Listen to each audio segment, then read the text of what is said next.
One of the original seven wonders of the world and the only one still standing today, the Great Pyramid of Giza is one of the most iconic and well-recognized structures in the world. However, despite decades of research, exploration, and theories, the true purpose of this mysterious structure remains a hotly debated topic among scholars and experts, with the accepted theory concluding that this massive structure was the final resting place for the Pharaoh Khufu. But here's the problem with that. It wasn't, and really, there is zero evidence to prove that it ever was. Let me explain. First, let's look at the primary piece of evidence for this theory, and by primary, I mean the only. That's right, the basis for who built the Great Pyramid and what the Great Pyramid was built for, as well as the currently accepted timeline for the Egyptian civilization, comes from a single controversial discovery made by a single individual. No other evidence, no artifacts, no hardcore scientific data, a single discovery made over 100 years ago. But we'll come back to this. Next, let's look at the other examples of tombs and burial sites for pharaohs and kings in Egypt, the first actually being the first pyramid ever built in Egypt, the Step Pyramid.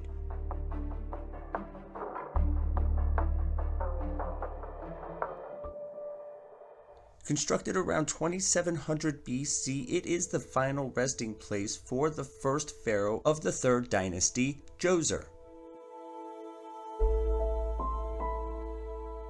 At a height of 204 feet, the Step Pyramid sits within a 40-acre complex that is surrounded by a 30-foot wall that includes 13 false doors, with the one true entrance lying in the southeast corner. Underneath the pyramid is a maze of tunnels that are filled with nearly 40,000 vessels, all adorned with amazing artwork and the names of the previous kings and other people of importance from the previous first and second dynasty. Finally, buried underneath the base is the tomb of Djoser, where archaeologists did find remains of his mummified foot along with what remained of his treasure.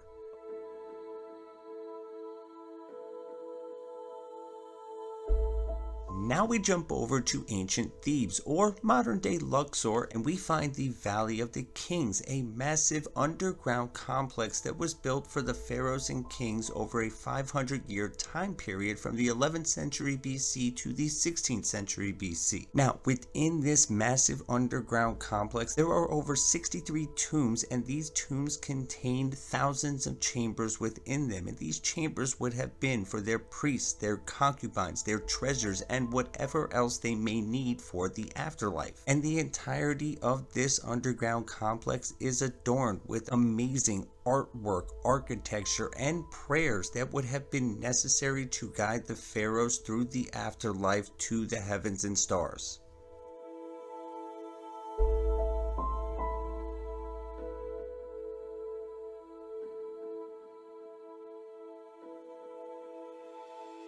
Now we jump over to the Great Pyramid of Giza and, well, we notice a stark difference. No amazing architecture, no amazing artwork, a single rectangle box, not a single trace of evidence that any treasure, any concubines, or anything was ever in the Great Pyramid of Giza. But the most important difference that we notice is there is not a single hieroglyph within the entirety of this massive structure. None of the ancient prayers that, according to mainstream accepted theories, would have been absolutely necessary for the pharaohs to guide themselves through the afterlife. Without these prayers, the pharaohs would be lost in the afterlife for eternity. Yet there is not a single prayer, not a single hieroglyph in this entire structure.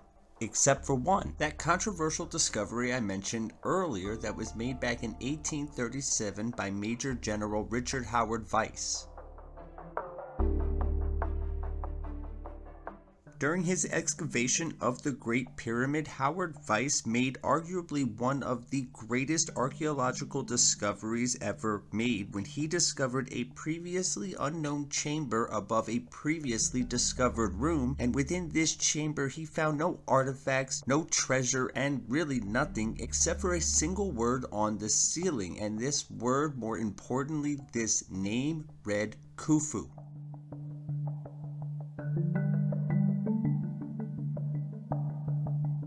And it is this single hieroglyph written in red ochre on the ceiling of this previously unknown chamber that is the basis for everything we know, everything we've been taught about the ancient pyramids. A single controversial discovery made by a single man who up until this moment had had zero success during his excavation of the Great Pyramids. And it is these circumstances that have led many to believe that this discovery that Weiss made is nothing more than a forgery, a desperate act of a man to show that all the time, all the money he had spent while in Egypt was not wasted.